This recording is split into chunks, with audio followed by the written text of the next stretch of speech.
다음 주보다 많이 다음 주 월요일 날. 내가 선거 날 오늘 저녁도 오늘 내일에 올려놓을 거니까 한 이틀만 보면 될 거예요. 그래서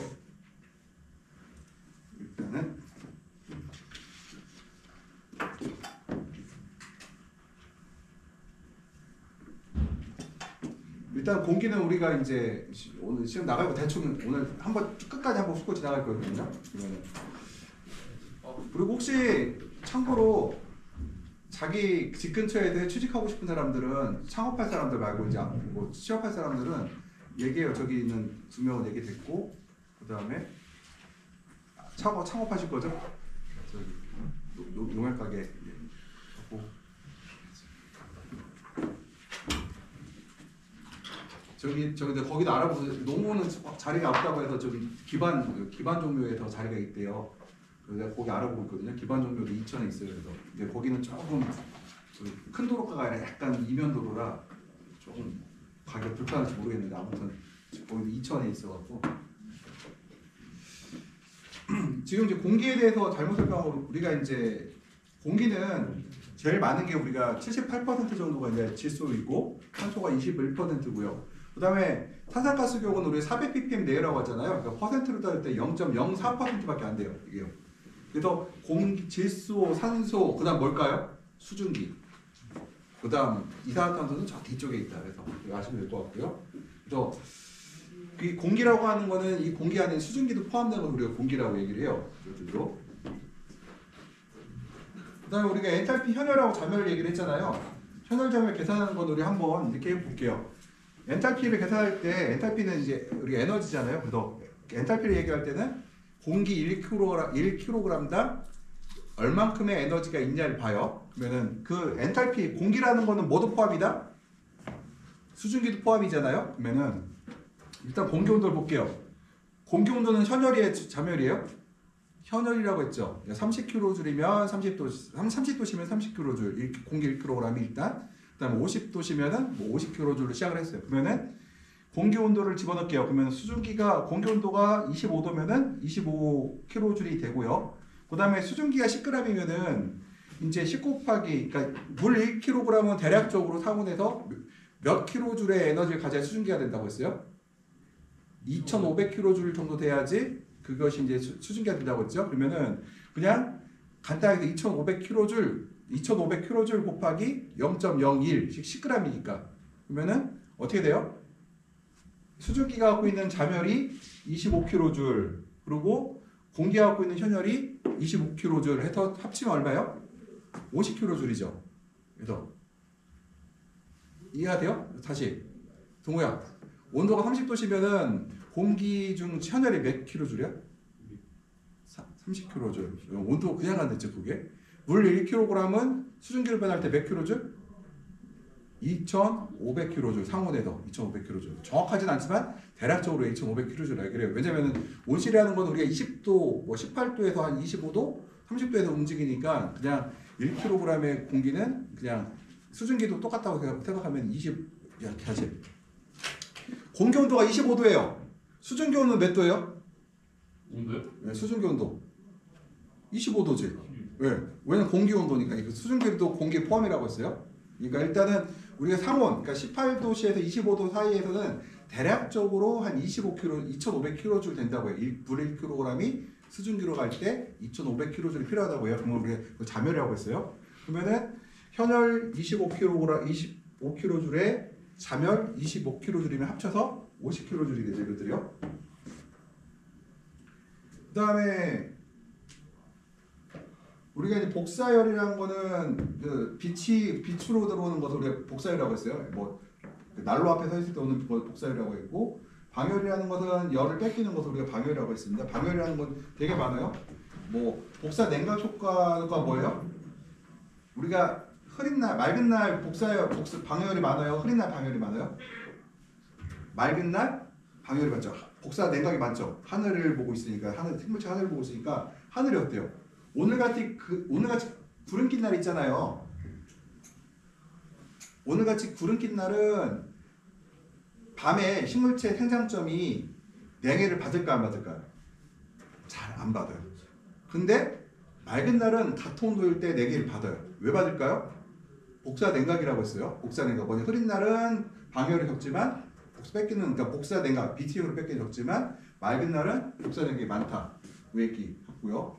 그다음 복사 냉각이라는 건 이제 탄경점에 이제 열을 뺏기는 걸 우리가 복사 냉각이라고 하고, 복사 냉각 막으려고 제일 많이 하는 게 뭐예요, 우리가? 커튼 치죠. 맞아요. 예. 우리가 온도가 외부 온도가 15도가 돼도 커튼 쳐야 돼, 안 쳐야 돼요? 쳐야 되죠. 왜? 복사 냉각을 막으려고 치죠. 근데 그때 닫히진 않죠. 한 80%, 90%만 닫고 1, 2% 열어놔요. 이때는. 왜냐면은 닫아버리면 오실 내부 온도가 너무 올라가거든요. 그래서 10에서 20% 열어놓는 얘기가 있고요. 그 다음에 왜 대류라고 볼게요. 대류는 집에서 라면 끓여 먹으면 그 물이 막 끓잖아요. 막 부글부글 끓고 막 움직이죠, 물이. 그걸 우리가 뭐라고 해요? 대류라고 하죠. 대류는 유리에서 대류가 발생할까요? 발생하지 않죠. 왜냐면 유리는 가만히 서 있죠. 유리가 대류가 될 수도 있어. 언제? 유리가 녹으면. 그러니까 액체가 되면은 대류가 발생하고 기체가 되면 대류가 발생하는데 고체 상태일 땐 대류가 발생하지 않죠. 그러면은 우리가 기체나 액체가 이동하는 기체나 액체의 형태로 물이 움직이면서 이동하는 것을 우리가 대류 현상이라고 하죠. 그러면 여기서 대류가 얼만큼 중요하냐면요. 우리가 난방에서도 얘기를 할 수가 있어요. 난방에서 난방 파이프로 온수나 파이프로 난방을 해요. 거기서 뭐가 나와요? 열이 나오는데 복사열도 나오지만 복사열 태양 에너지, 그러니까 뭐 빛이 형태로 나오는 걸 대류 에너지, 복사 에너지라고 하죠. 적외선은. 근데 파이프 난방할 때 파이프에서 뭐가 나와요? 대류열도 나와요. 왜냐면 주변의 공기를 데핀 다음에 이동하는 것을 우리가 대류라고 하거든요. 그럼 대류라는 거는 액체에서 기체에서 발생하는 거라고 얘기를 했어요. 그 다음에 온실 안에서 예를 들어 뜨거운 공기가 상승하는 것, 뜨거운 물이 위로 올라가죠. 왜 뜨거운 물이 위로 올라가고 뜨거운 공기가 위로 올라갈까요? 가벼워서 그렇죠. 뜨거운 물보다 차가운 물보다 뜨거운 물이 가벼워. 그러니까 어떻게 돼요? 위로 올라가죠. 뜨거운 공기가 차가운 공기보다 가벼워. 그럼 위로 올라가죠. 우리가 이거를 갖다 중력환기라고 하는데 뜨거운 공기가 위로 올라가는 것도 바로 대류 때문에 발생한다. 이 대류는 뜨거운 공기가 위로 올라가고 차가운 공기가 밑에 깔리고 왔다 갔다 하는 걸 대류라고 이것들이요. 그 다음에 대류는 피복제 전도에 영향을 줄까 안 줄까요? 다 볼게요. 전도라고 돼 있어요. 여기 고온에서 저온으로 옮겨가 이건 고체예요. 고온에서 저온으로 옮겨가죠. 그러면은 여기하고 바깥에하고 그러니까 우리 유리가 있어요. 유리 안쪽하고 바깥하고 차이가 클수록 어떨까요? 그 안에가 뜨겁고 밖에가 추워. 그럼 열이 빨리 전달될까요? 빨리 나갈까요? 천천히 나갈까요? 빨리 나가겠죠. 그렇죠. 그래서 이 대류라는 거, 전도라는 거는 피복제, 그러니까 딱딱한 면의 안쪽과 바깥에 온도차가 클수록 빨리 지나가죠. 그리고 또 하나. 그러면은 저 고온이 저온으로 이 안에서 바깥에 열이 전달되잖아요. 그러면은 여기에 다시 열을 전달하는 건 뭐가 전달할까요? 대류로 전달한다. 또는 복사열로 전달할 수 있지만 대류로 전달해 볼게요. 여기가 뜨거운 공기가 있어서 여기가 전달하고 차가운 공기에 대해서 내려와요. 그럼 열이 이리로 전달되죠. 그러면은 대류가 심할수록 어때요? 대류가 많이 될수록 열 전달이 잘 돼야 안 돼요? 잘 되죠. 왜냐면 대류열이 바로바로 얘가 나가면 공급하고 내려가면 공급하잖아요. 그래서 우리가 이 그러니까 전도 대류에서 대류를 막아서 전도가 안 되게 하려고 하는 것이 있는데 우리가 생활상에 쓰고 있는 게 뭐가 있을까요? 그렇죠. 보온통. 보온 물컵 있죠. 요새 스테인레스엔 요새 텀블러 있죠. 텀블러가 이중으로 되어 있죠. 왜 이중으로 되어 있을까요? 이 안에서 그러니까 이 쇠함 한 장은 전도를 해요. 근데 이 안에 공기층이 있으면은 이 공기로 열이 전달돼야 되는데 이렇게 틈이 좁잖아요. 대류가 일어나지 않아요. 대류가 일어나지 않으면은 스테인레스 이중컵에서 안쪽 컵은 뜨거운데 바깥쪽은 계속 차가워요. 덜 뜨거워진다는 거죠. 그리고 우리가 스테인레스 이중컵을 만든 이유가 뭐다? 바로 뭐 때문에 그렇다? 바로 대류를 막아서 전도를 줄이기 위해서 그렇다는 거예요. 이것들이요. 그러니까 뭐요? 대류가 없으면 대류가 심하게 발생하면은 대류가 많이 발생할수록 전도는 더 세게 일어나겠죠. 대류가 일어나지 않으면 전도도 약하게 발생해요. 바로 스테인리스 컵이 바로 그런 원리다. 우리가 스크린 있죠? 이중을 했죠? 요것이 좁을수록 좋을까요? 넓을수록 좋을까? 에너지 보호 면에서 좁을수록 좋아요. 좁을수록 좋아요. 왜? 좁을수록 대류가 발생하지 않아요. 넓을수록 대류가 크게 발생해요. 근데 우리가 한계가 있죠. 왜? 무슨 한계가 있어요? 작업. 사람이 작업을 해야 되니까 그 한계를 넘어가지 못해요. 이게 좁을수록 좋은데 이게 너무 못하면 어떻게 돼요? 두 개의 커튼이 잘못하면 말려 사고 날 수도 있겠죠. 그래서 우리가 이 이중 스크린을 사용하는 이유 중에 하나가 바로 이 대류를 막아서 전도를 줄이게 되었다. 이거를. 그러면은 전도는 온도차에 비례하죠. 그 다음에 그 전도가 발생 이제 이게 고온에 뜨거운 차가운으로 갔어요. 언제 전도가 멈출까요? 안쪽과 바깥의 온도가 같을 때까지. 그렇죠. 그래서 바람이 불면은 바깥에 바람이 많이 불어요. 이렇게. 그러면 전도가 세질까요? 약해질까요? 바깥쪽. 이건 안쪽이 그렇죠. 바깥쪽이에요. 세져요. 전도가 강해져요. 전도가. 왜 강해질까요? 열을 여기서 전달을 하는데 여기 있는 열을 바람이 계속 가져간다고 보세요. 그러면 이 편차가 어떻게 돼요? 계속해서 벌어지겠죠. 그럼 더 전도가 심해진다. 그래서 바람이 부는 날 우리가 난방을 더 많이 하게 되거든요. 그러니까 같은 온도를 유지하게 돼. 그게 바로 하나가 이 전도율이 높아지는 문제가 발생한다. 그러니까 전도율이라는 것은 계속 변화해 안 변해요? 계속 변하죠. 내외부의 온도 편차에 의해서 계속 변하는데 내부의 온도 편차는 어떤 일이 발생을 해요? 원래 춥고 더운 차이도 있지만 바람이 부냐 안 부냐에 따라 차이가 나고 여러 가지 요인에 의해서 내부 온도 편차가 발생한다. 이것들을. 그래서 전도는 온도 차에 비례하고 풍속에 비례하고 한다는 것들. 우리가 엔실 에너지를 보게 되면은 그 관료 전달, 열의 전달 같은 경우는 전도 뭐예요? 아까 말했죠. 뜨거운 곳에 차가운 쪽으로 전도되는 거. 우리 전도하면 얘기 들어볼게요. 젓가락으로 우리가 밥을 먹을 때 어때요? 괜찮죠? 먹을 수 있죠? 먹을 수 있죠? 근데 젓가락을 라면 끓일 때 냄비에 걸쳐놔 보세요. 그럼 젓가락으로 맞으면 어떻게 돼요? 아, 뜨거워져. 근데 우리가 라면을 그냥 젓가락 갖다 라면을 먹을 때 어때요? 괜찮죠? 이게 무슨 차이가 있어요? 전도에서 열이 전도라고 했잖아요. 그러면은 이쪽에 뜨거운 면에서 이쪽 차가운 면으로 열을 전달해야 되는데 내가 라면물을 끓일 때 담궈놓으면 어때요? 열이 계속해서 전달하면서 물은 끓지만 끓으면 어때요? 또 계속해서 전달했기 때문에 여기까지 열이 전달된 거죠. 그걸 전도라고 하는데 만약에 우리 라면 먹을 때는 어때요? 끓인 상태에서 차가운 걸 하니까 여기 차갑고 여기 뜨거우니까 여기 뜨겁고 차가우니까 이 전달되는데 한참 시간이 걸리잖아요. 이것들이요. 그래서 우리가 열을 전도하는 걸 우리 전도, 그러니까 고체로 듣는 걸 전도라고 하고 대류는 공기에 이동해서 우리 온실에서는 주로 공기에 이동해서 되는 걸 우리가 대류라고 한다. 복사는 뭐예요? 중간에 개입하는 뭐죠? 공기라든가 액체라든가 아니면은 그 고체가 있나요? 없죠. 바로 복사는 통하지 않고 봤죠. 빛의 형태로 나가는 것을 우리가 복사라고 한다. 환기조로는 이제 나가는 것들인데 우리가 그 틈새 환기라고 해서 우리가 이제 그 창으로 나가는 것도 있지만 또 온실의 틈새로 나가는 것들. 그래서 그 다음에 지승전열은 땅으로 뺏기는 것들. 그래서 어떠냐? 그래서 보면은 태양 복사 에너지가 들어오고 환기로 나가고 다시 전도로 바깥에 있는 뜨거운 면이 안쪽으로 들어오게 되고 밤에는 거꾸로겠죠. 밤에는 안에서 바깥으로 빠져나가 있고요. 대류가 있으면은 바깥에서 대류 빨간색은 빼서 나가는 것들, 안에 대류는 전달하는 것들 얘기죠. 틈새 환기는 온실 틈으로 빠져나가는 것들, 지중전열은 땅속으로 빠져나가는 것들. 이 지중전열에서 설명 하나 드리면은 난방을 할 때 땅속에 땅에 파이프를 가까이 붙으면 될까 안 될까? 절대로 안 돼요. 땅은 낮에는 따뜻한데 밤에는 무한도로 열을 뺏기는 곳이다. 우리가 땅은 계속해서 열을 뺏긴다. 우리가 그래서 우리가 파이프를 땅에 붙이지 않는다. 항상 떨어뜨려 놓는다. 이것들을 떨어뜨려 놓는다. 너무 붙이지 않고 한 15cm, 20cm 항상 띄어놔 위에다. 그 다음에 전도는 이제 에너지 전달 설명드렸고, 그 다음 우리가 제가 말씀드렸듯이 보통 2500kJ라고 했어요. 1kW가 1kg 하는데 1kg의 물을 증발시킬 때 보통 2500kJ로 가는데 칼로리라는 얘기 들어봤죠? 칼로리. 칼로리는 무슨 뜻일까요? 칼로리가 왜 만들어졌을까요? 과학이 발달하지 않은 시점에 우리가 인간이 나눈 거예요. 뭐냐면은 어느 점을 0도로 하고 끓는 점을 100도로 놓고 100등분한 거야. 그래서 물 1g을 100칼로리를 주면 어떻게 된다? 증발한다. 그러니까 물 1도 올라갈 때마다 1칼로리씩 올라간다는 거죠. 필요가 필요하죠. 그걸 백동번한 거고 우리가 통상 얘기할 때는 뭐 이제 그 지금은 칼로리보다는 우리가 뭐 쓴다? 와트나 줄로 사용하죠. 왜 와트로 줄로 사용해요?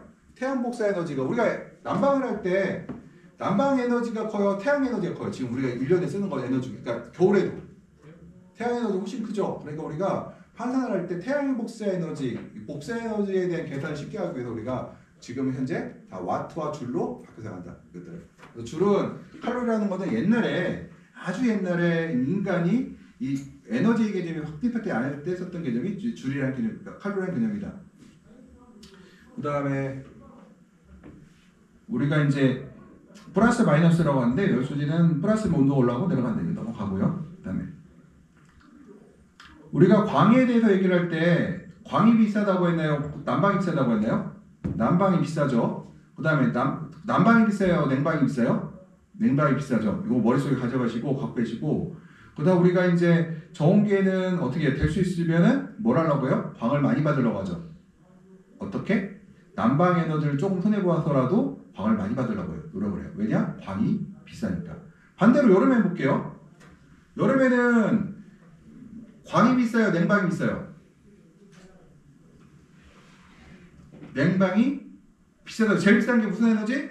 냉방 에너지, 그 다음에 광 에너지, 그 다음에 난방이라고 했어요. 그럼 우리가 어떻게 해요?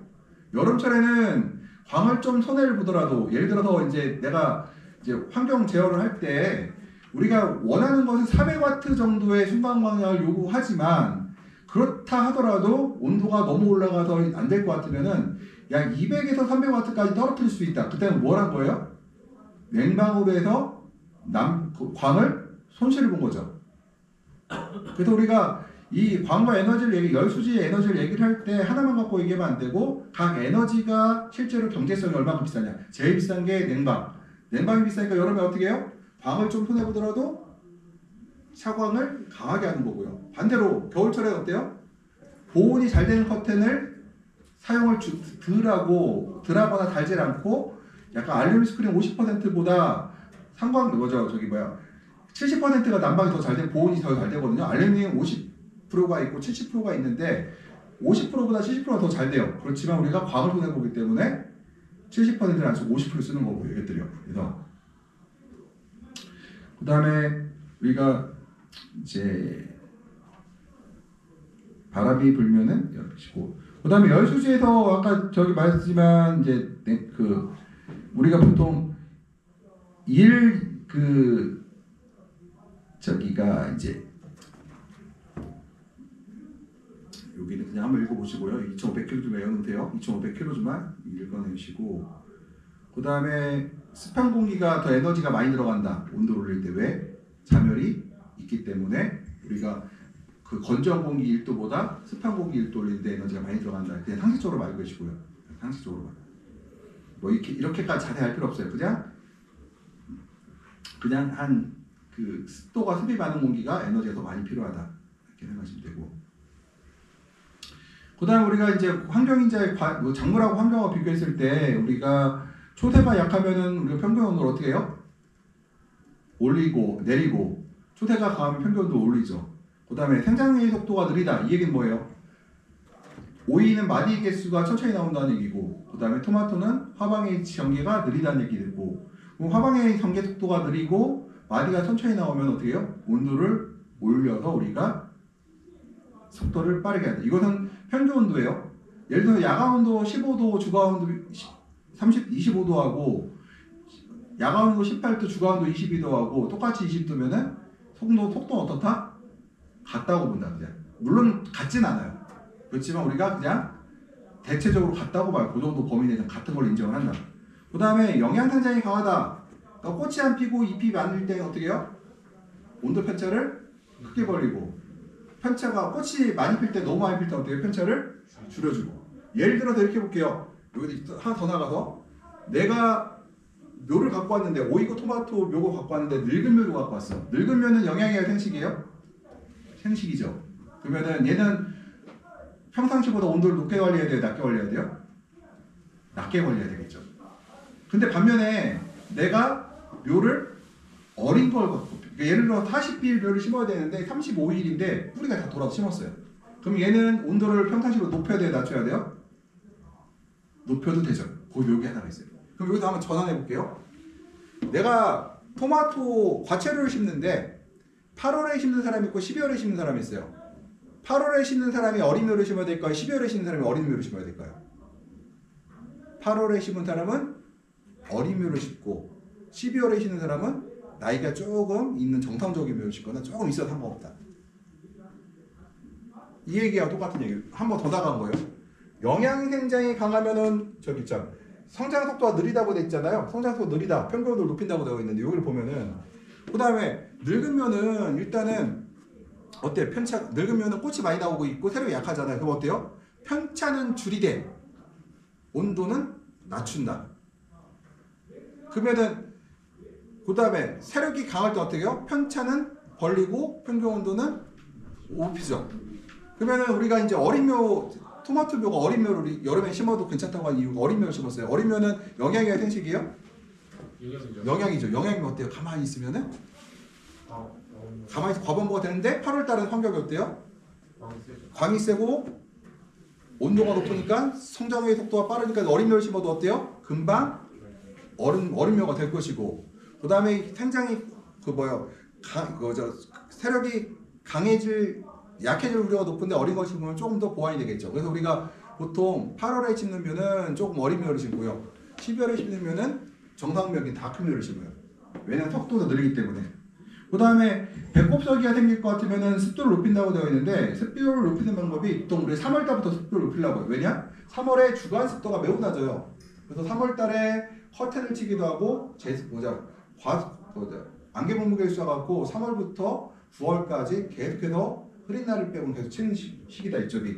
그 다음에 곰팡이병이 많으면은 이제 습도를 낮추게 되죠. 곰팡이병이 많다는 얘기는 온실에 습할 확률이 높다는 얘기거든요. 이것들이요. 그래서 중요한 건 밑에 있어요. 환경값은 고정된 것이 아니라 작물 생육 및 외부 환경에 따라 다르다. 그래서 뭐냐면은 이 생장 속도가 느리고 그러니까 20도씨라고 해서 어떤 나무는 그러니까 모든 나무가 적당한 게 아니라 어떤 나무는 온도가 높을 수도 있고 어떤 나무는 온도가 낮을 수도 있다.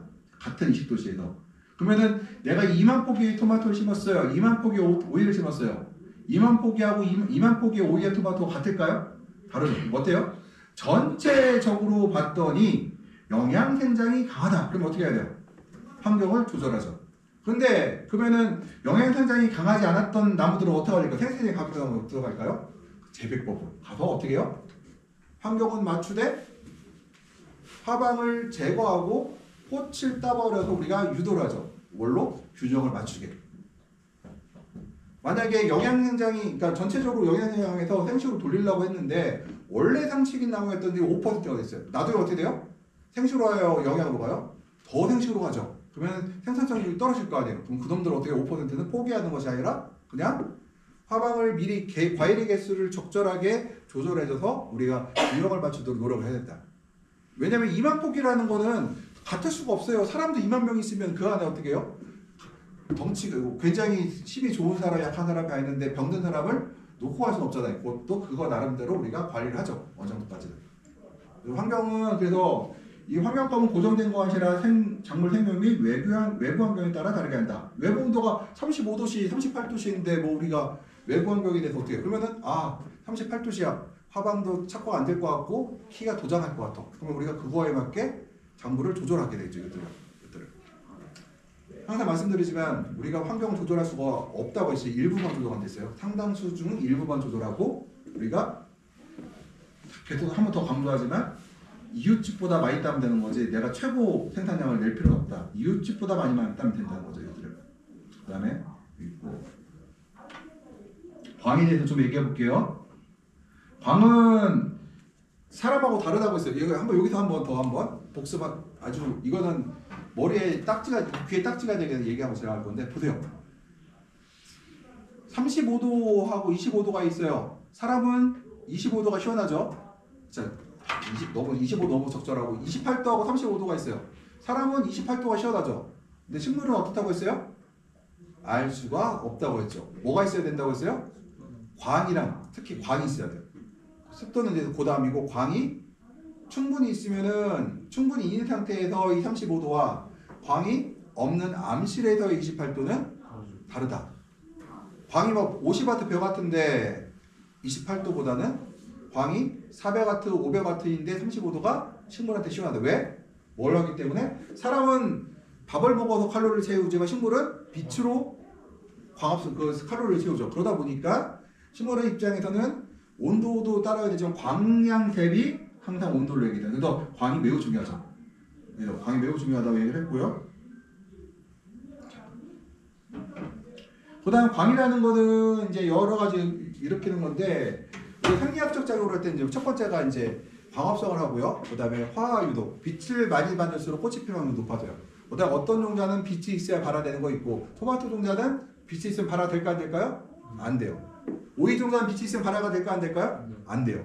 그래서 대부분의 종자는 빛의 반대로 움직이는데, 일부 종자는 광에 이제 되는 것들도 있고. 그다음 있어요. 예? 어떤 게 있나요? 나도 이때 내가 듣기로는 저기 뭐지? 냉이 같은 거, 냉이 종자 그렇다고 하더라고. 냉이 종자 몇 가지 종자가 있더라고. 거의 다 거꾸로 간대요. 그다음에 이제 화학 종자 발화 있고, 엽록소 생성 같은 경우도 이제 빛에 의해서 이제 발현되고. 저도 몇 개 있다고 했는데 기억나는 건 4개밖에 없어요 지금. 거의 다 우리가 알고 있는 과채류들은 상추, 토마토, 오이, 파프리카 전부 다 안 발화 종자예요. 전부 다. 광 있으면은, 근데 여기서 재미있게, 광 있으면 진짜 발화가 안 될까? 돼요. 발화율이 떨어져요. 그러니까 발화율이 떨어져. 발화율이. 그 다음에 불광성이라는 이제 빛을 따라 움직이는 걸 불광성이라고 하고요. 그 다음에 광에 따른 형태들을 움직이는 것들, 광주기성 한번 이거 읽어보시고. 그 다음에 입자의 광에 대해서 얘기를 할 때 뭐라고 했어요? 광은 입자의 성질과 파자의 성질을 동시에 갖는다. 입자이자 파장이자. 그래서 대표적인 입자라고 하는 재능기 우리가 뭐가 있어요? 퀀텀, 그 다음 마이크로몰이라는 단위 쓰죠. 우리가 파를 계산할 때 마이크로몰은 뭐예요? 몰이라는 게 1몰은 6 곱하기 10의 23을 우리가 몰이라고 하죠. 그 입자의 개수. 그래서 우리가 그러니까 입자의 개념과 파장의 개념. 헤르츠는 뭐예요? 뭐죠? 나노메타, 이거는 파장이죠. 길이를 얘기하는 거니까 파장과 입자의 기능을 다 갖고 있다. 입자이자 파장이다. 이렇게 얘기하시면 되고요. 그 다음에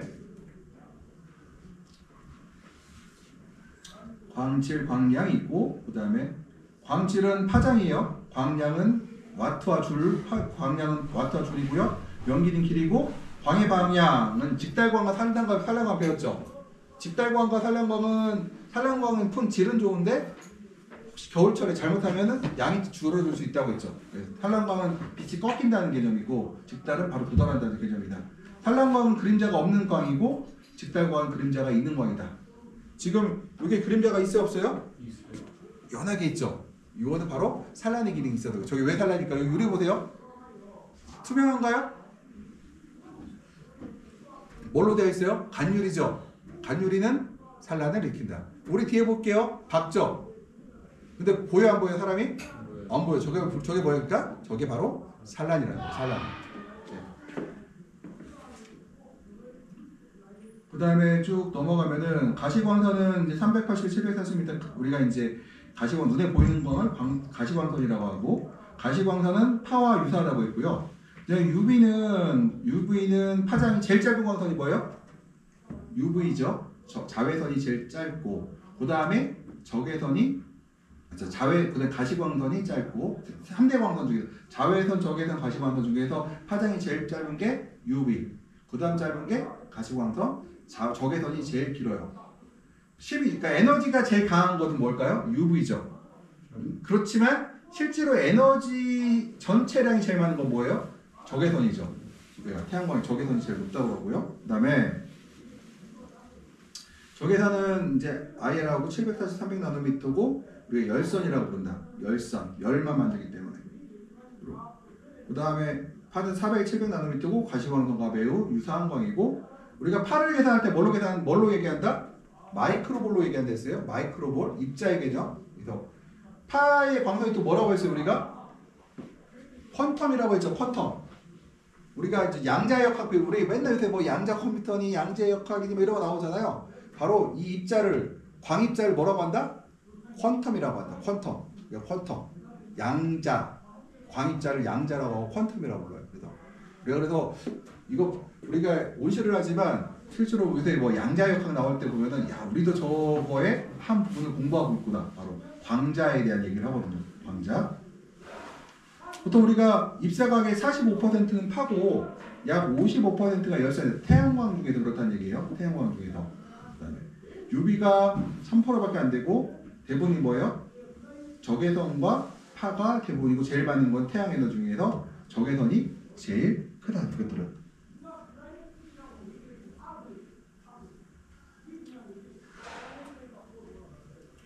보통 우리가 이제 과채료 중에서 토마토, 오이, 파프리카 같은 경우는 600줄 이하에서는 기초 대사만 가능하고 800줄 이상이 되고 1000줄 정도는 돼야 우리가 정상적으로 키운다고 보는데 우리 겨울철에 일반적으로 몇 줄 나올까요? 중부지방, 남부지방. 겨울에요? 예. 800줄 맞아요. 800줄이면 그나마 날씨가 괜찮은 날이고 조금만 흐르면 600줄 이하로 떨어지고요. 그 다음에 진짜 12월 달인데 눈이 부실 정도로 밝다 그러면 그게 1000줄 정도로 와요. 그런 날 며칠 없어요. 거의 600줄에 800줄에 보면은 이게 기초대사만 기본대사만 가능하잖아요. 그러니까 우리가 온도를 굉장히 낮출 수밖에 없다. 1800줄인데 이거 지금 1800줄이 이상 악영향을 했잖아요. 지금 몇 줄일까요? 지금요? 3000 넘어갔어요. 오늘은 아니네. 오늘 흐리니까 평상시에 맑으면은 3000줄 넘어가요. 3300줄 막 이렇게 나와요. 그러니까 1800줄 이상이면 뭐라고 했어요? 악영향을 준다고 했죠. 식물체. 그러다 보니까 우리가 일반적인 플라스틱 온실 일중 비닐 밑에서 재게되면은 거의 하루에 오늘 같은 날 맑은 날 같은 경우도 한 2500, 2800 나오니까 그 중에서 얼마를 날려요? 반을 날려야 되죠. 반 정도, 1400 정도만 있어도 충분해요. 여기 보면은 뭐 1800이라고 되는데 보통 저희가 볼 땐 1200에서 1500줄만 돼도 어느 정도 괜찮거든요. 여기서 말하는 거는 1800줄이라는 건 어떤 조건일까요? 습도도 좋고 이산화탄소도 충분하고 나무도 물을 증발할 내가 1800줄의 양을 충분히 증발할 만한 식물의 건강 상태가 되면은 1800줄이 좋은데 예를 들어서 나무 뿌리가 조금 안 좋아. 그 증상이 조금 덜 하는 것 같아. 그럼 어떻게 해요? 1800줄이 아니라 내려가겠죠. 그 다음에 온실이 되게 건조해도 기공이 닫혀있어. 그럼 어떻게 해요? 그것보다 더 내려가겠죠.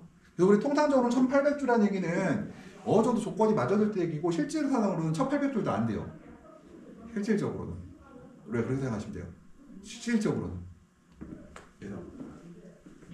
그래서 1700기출에 1800줄 정도 우리 토마토, 오이, 파프리카에도 그렇고 얘기하고요. 그 다음에 요즘에 연락 오는 사람들이 많습니다. 이 사진을 눌러봐요. 왜 올까요? 올해 5월달에 기후가 어땠어요? 비가 자주 왔죠. 비가 2, 3주 전에 많이 오잖아요. 오늘 그러니까 오늘부터 일주일간 비가 왔어요. 그러면은 어제 그제 피는 것들은 다 이렇게 나옵니다. 그러면은 사람들이 물어봐요. 왜 꽃이 쏟아집니까? 물어봐요. 그거는 꽃이 필 때쯤 돼서 광이 한 며칠 없었나 보죠. 끝나요.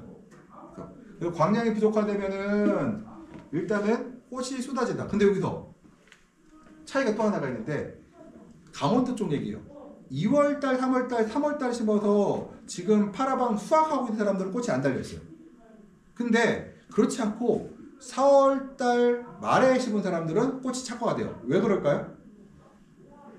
광량은 뭐에 비례하죠? 광량 요구도는 뭐에 비례해요? 화방 개수, 과일의 개수, 오이는 마디의 개수에 따라서 필요 광량이 다르다. 예를 들어서 내가 심은 지 한 달밖에 안 된 나무들은 광량이 800~900줄만 돼도 충분해요. 근데 내가 이미 토마토 기준으로 파라방 수확하고 있는 것들은 1화방, 2화방 수확하고 있는 것들은 과일이 잔뜩 달렸죠. 그러면은 얘들은 모질라요. 그러면 꽃이 쏟아져 버려요. 그래서 이건 약광기에는 우리가 꽃이 떨어지는데 올해는 특이하게도 5월 달에 강원도 지역에서 꽃이 떨어진 일이 발생을 했어요. 그래서 제 추산으로는 요거 화방이 수확되는 시기가 언제냐면은 장마, 그러니까 6월 말, 7월 초, 6월 말에서 7월 중순으로 보고 있는데 그때가 우리나라 과채료 가격이 제일 안 좋을 때거든요. 그래서 제 생각에는 그나마 과채료 가격이 유지되지 않을까. 요 시기에 꽃 착화가 안 됐기 때문에 이것들이요. 그때 수확될 것들이에요. 그래서 우리가 광량이 1% 증가하면 1% 생산 증가하는 1% 법칙으로 되어 있는데 이거는 약광기 때 얘기고 그 다음에 온도가 높으면 어떻다고 했다? 생산량이 오히려 감소된다고 했어요. 그래서 그 다음에 저희가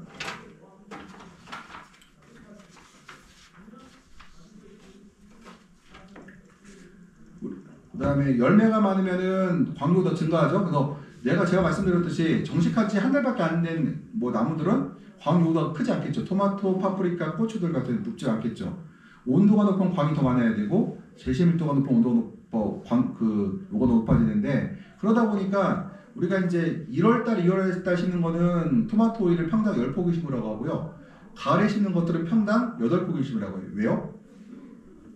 광이 우리가 요때 가을에 심는 것도 광이 얼마 안 되기 때문에 우리가 많이 심게 되면은 식물의 광류가 더 높아져서 문제 생기고, 2월달 심는 애들은 많이 심으라는 이유는 광 요구도가 높아질 때 광이 많아지기 때문에 좀 많이 심어도 된다 생각하시고, 항상 뭐예요? 온도가, 과일이 많으면 온도가 광이 많아야 되고요. 자, 과일이 많으면 온도가 높아야 되고 광이 많아야 되고, 온도가 높으면 광이 많아야 되고, 이것도 하나 머릿속에 기억하셔야 되고, 그다음에 이거는 쭉 저고, 또 하나 식물도 잠자는 시간이 필요해요. 보관을 갖다가 24시간 하면 나무가 과일이 쏟아집니다. 잎이 타고요. 그래서 우리가 토마토는 6시간 정도의 암기가 필요하다고 하고요. 그 다음에 최대 면밀 18시간 정도 된다. 그래서 최근에 보관등이 설치됨에 따라서 일부 농장에서 생리장애도 실제로 발생하는 일이 있었어요. 그래서 이것이 왜 발생했나를 확인해 보니, 조사를 해보니까 결론적으로 뭐였다? 바로 보관등을 계속해서 연속으로 썼기 때문에 피해가 온 걸로 파악이 됐어요. 이것들은 넘어가고. 직달광은 빛이 좀 들어오는 거고, 직달광은 바로 닿는 것들, 산란광은 빛이 쪼개지는 걸 우리가 산란광이라 얘기한다고 했어요. 그 다음에 산란광이 좋은 이유는 뭐예요? 산란광은 온실 내부에 그늘을 만들지 않기 때문에 작물을 균일하게 빛이 도달한다. 그러니까 위하고 아래하고 편차를 줄일 수가 있다. 그러니까 생장점에 부딪히는 빛과 하이업에 부딪히는 빛의 양을, 물론 위가 더 많긴 해요. 그렇지만 편차를 줄여준다. 직달광은 작물별로 광량이 다르다. 생장점은 매우 강하고 아래쪽이 약하죠. 그 다음에 산란광은 광량이 높아도 광포화점이 되지 않아서 광이율 효율이 좋고요. 그 다음에 산란광은 같은 광량일 때 생산량이 더 올라간다. 그 다음 고광도 장애, 우리가 배꼽석이 일소가 착색불량과 토마토하고 파프리카 여기에서의 최대 이제 생리장애주가 뭐냐면은 배꼽석이 일소가 착색불량과가 과일에 오는 3대 생리장애가 와요. 근데 이것을 우리가 산란광을 쓰게 되면 많이 약해질 수가 있다. 그러면은 고광도 장애가 적어진다고 되어 있죠. 그 다음에 뭐 했어요? 광량이 높아도 광포합점이 되지 않는다. 그러면 그 얘기는 뭐예요? 상부 온도가 더 높아진다. 이 공통점이 뭘까요? 겨울 얘기 얘기해 볼게요. 광포합점이 되지 않아 광유율이 높다. 고광도 장애가 적다. 상부의 온도가 덜 올라간다. 이 세 가지를 보게 되면은 겨울이에요, 여름이에요? 여름이죠. 볼게요. 고광도 장애, 그렇죠. 상부 온도가 더 높아진다. 높아지면 안 될 때가 언제? 여름이죠. 산란광은 광량이 높아도 광포화점에 덜 도달하지 않는, 그러니까 적게 도달한다는 거죠. 그러니까 뭐냐면 생장점 같은 경우에 너무 강화를 받으니까 광포화점을 금방 올라가거든요. 근데 산광은 쪼개기 때문에 생장점의 광포화점을 낮춰준다는 효과가 있다. 여기 다 뭐예요? 강광기 때가 아니라 약광기 때가 아니라 강광기 때 쓰라는 얘기죠. 그럼 여기서 산란광은 겨울에 쓰는 거예요? 여름에 쓰는 거예요? 여름용이라는 거죠. 강광기 때 쓰라는 거죠. 근데 어떤 책 보면은 자꾸 약광기 때 쓰라고 해서 이걸 미리 얘기해 놓은 거고요. 한 것들은. 그 다음에 우리가 이제 도포제를 산란광을 만드는 게 뭐가 있어요? 하나가 산란광용 피복제, 그러니까 산란용 피복제라고 해서 산광유리라든가 산광 필름을 사용하면 되고요. 그 다음 도포제가 있고요. 그 다음에 산광 스크린이 있죠. 이 세 가지를 이용해서 우리가 산광을 만든다. 여기다 하나 여담으로 더 가면은 일반 유리하고 PO 필름, PE 필름이 있어요. PO 필름하고 유리하고 누가 산광률이 높을까요? PE하고 PO가 유리보다 높다. 산광률이 높다. 산광이라는 얘기는 빛이 꺾인다는 얘기요. 그 직달이라는 얘기요. 꺾인다는 얘기죠. 그래서 플라스틱 옷을 들어갈 때는 반드시 선글라스 들고 들어가야 돼요. 왜냐면은 이 굴절되기 때문에 내 눈으로 들어오는 확률이 높아요. 유리 옷이 같은 경우는 상광이 덜 되기 때문에 내 눈으로 들어오는 게 적은데, 플라스틱 옷 같은 경우는 바로 직달, 그러니까 그 빛이 꺾이면서 내 눈으로 들어오는 빛의 양이 많다. 그래서 조심해야 된다는 거. 그럼 광관리를 쭉 보게 되면은 뭐 그늘 생기지 않게 하고 특히 이슬 맺히지 않게 하라고 돼 있죠.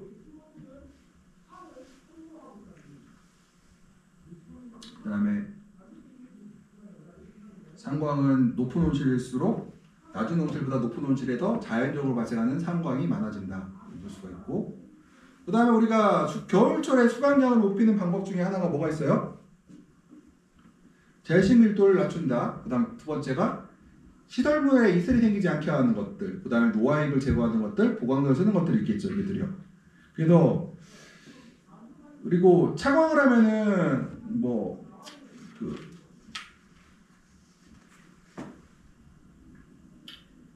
그다음에 차광을 하면 어떤 좋은 장점들이 있습니까?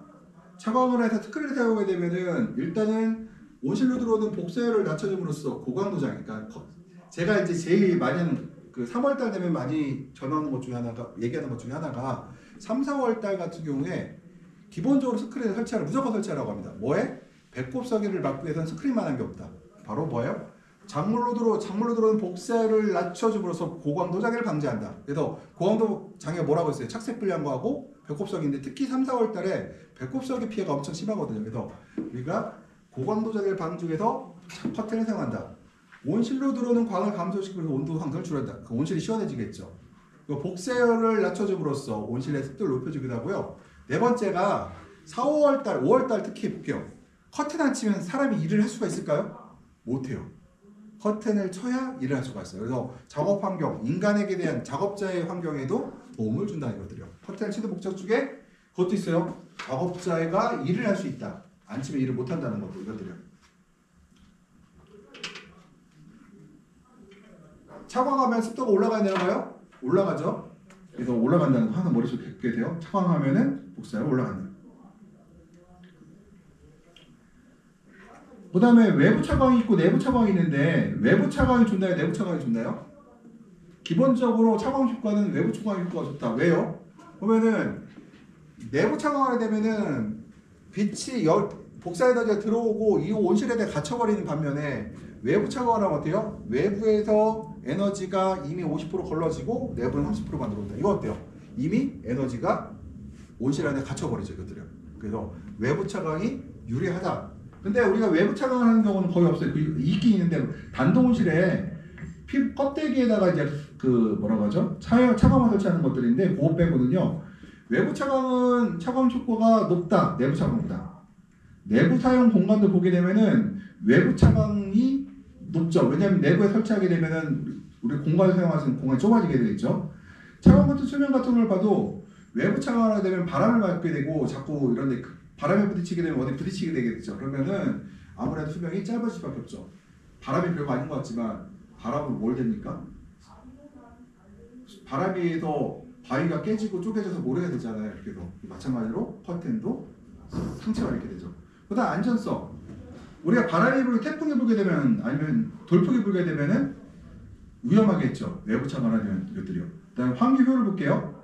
외부에다 차광을 되면은 창을 열었을 때 어때요? 막히는 데가 없는 반면에 내부 차광을 하면 어떻게 돼요? 내부에서 커튼이 외부로 나가는 공기를 막음으로써 환기율을 떨어뜨리는 문제가 있다.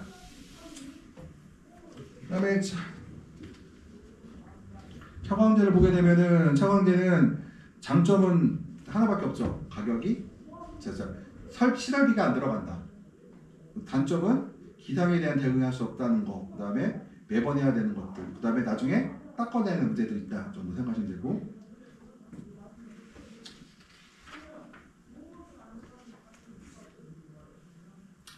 우리가 이제 요새는 뭐 저기 제가 여기다 드론 안 썼나? 드론 안 해놨네. 그 인공광에서 보게 돼. 여기서 잠깐 쉬었다가 55분 다시 들어올게요.